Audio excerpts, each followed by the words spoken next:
સમા સંજયનગર ખાતે કતલખાનું ઝડપી પાડતી દર્શના એનિમલ વેલફેર અમદાવાદની સંસ્થા વડોદરાના સંજયનગર વિસ્તારમાં ગેરકાયદેસર રીતે પ્રાણીઓની કતલ અને માંસના વેચાણની પ્રવૃત્તિઓ ચાલતી હોવાની બાતમી મળતા દર્શન એનિમલ વેલફેર ફાઉન્ડેશન દ્વારા કાર્યવાહી કરવામાં આવી. સંસ્થાના પ્રવક્તા આકાશના જણાવ્યા મુજબ 1.5 મહિના પહેલાં મળેલી આ માહિતીના આધારે પોલીસ સાથે મળીને 2 સ્થળોએ દરોડા પાડવામાં આવ્યા હતા. આ કાર્યવાહી દરમિયાન આશરે 150થી 200 કિલો જેટલું માંસ તથા કતલ કરવા માટે વપરાતા છરી અને ધારિયા જેવા સાધનો જપ્ત કરવામાં આવ્યા છે. સ્થાનિક પોલીસના સહયોગથી કરવામાં આવેલી આ સફળ રેડ દ્વારા પ્રાણીઓના શોષણ અને ગેરકાયદેસર કતલખાનાઓ સામે મોટું પગલું લેવામાં આવ્યું છે. હાલ પોલીસ આ મામલે આગળની તપાસ ચલાવી રહી છે. અગોરા સિટી સેન્ટર મોલ અને સંજયનગરની પાછળનો પટ્ટો છે. ન્યૂ સમા રોડ કંઈક સમથિંગ કહેવાય ત્યાં આગળનો છે. અને અહીંયા આગળ છે ને ઇલીગલી ગેરકાયદેસર ભૂનનું કતલખાનું મળેલું છે.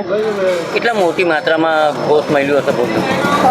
એ તો હું કહી ના શકું, બટ ઓલમોસ્ટ ઘણા બધા કાપેલા છે અને અમુક લાઈવ પણ મળેલા છે, મુદ્દામાલ છે. ઓલમોસ્ટ 70 કિલોની આસપાસ. કેટલા સેન્ટર હશે આ જગ્યા પર? આઈ ડોન્ટ નો, બટ મે બી હોઈ શકે 2 થી 3, વધુ પણ હોઈ શકે. કોઈ સ્થાનિક પોલીસ પણ સાથે આવી છે? હા, સ્થાનિક પોલીસ પણ સાથે આવી છે અને એ લોકો પણ એમની કાર્યવાહી કરી રહ્યા છે. એટલે તમને માહિતી મળીને સ્થળ પર આવ્યો છો? એકચ્યુઅલી અમારી જે દર્શના એનિમલ વેલફેર અમદાવાદ છે એ ટીમના સભ્યોને બાતમી મળી હતી કે અહીંયા આગળ ગેરકાયદેસર ભૂનનું કતલખાનું ચાલી રહ્યું છે, જેથી સ્થાનિક પોલીસને સાથે રાખીને 112 ડાયલ કરીને પોલીસ અધિકારીઓને સાથે રાખીને ટીમ અહીંયા આવી હતી અને અહીંયા અમને જાણ મળી કે મુદ્દામાલ મળ્યો કે અહીંયા ઇલીગલ કતલખાનું ચાલી રહ્યું છે. આ કતલખાનું મળ્યું છે એ કેટલું યોગ્ય છે? લીગલ તો છે નહીં, કારણ કે અમારી જોડે આરટીઆઈનો જવાબ છે જેની અંદર લખેલું છે કે ગવર્મેન્ટે કોઈ પણ કતલખાનું લીગલી આપ્યું નથી. વડોદરામાં કોઈ પણ ભૂનને કાપવા માટેનું કોઈ પણ લીગલ કતલખાનું છે નહીં, જેનો જવાબ અમારી જોડે છે. હવે 1.5 મહિના પહેલાં અમને બાતમી મળેલી હતી કે આ સંજયનગર વિસ્તાર છે વડોદરાની અંદર, ત્યાં 2 થી 3 જગ્યાએ ભૂનની કતલ થાય છે અને એને ભૂનનું માંસ ગેરકાયદેસર રીતે વેચવામાં આવે છે.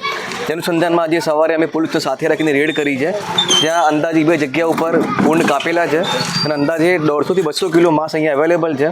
અહીંયા છરા, ધારિયા જેવી વસ્તુઓ પણ અહીંયા પડેલી છે અને સ્થાનિક પોલીસ સાથે છે. અમારી સપોર્ટ બહુ સારો ના મળેલો છે. શું નામ છે આપણું?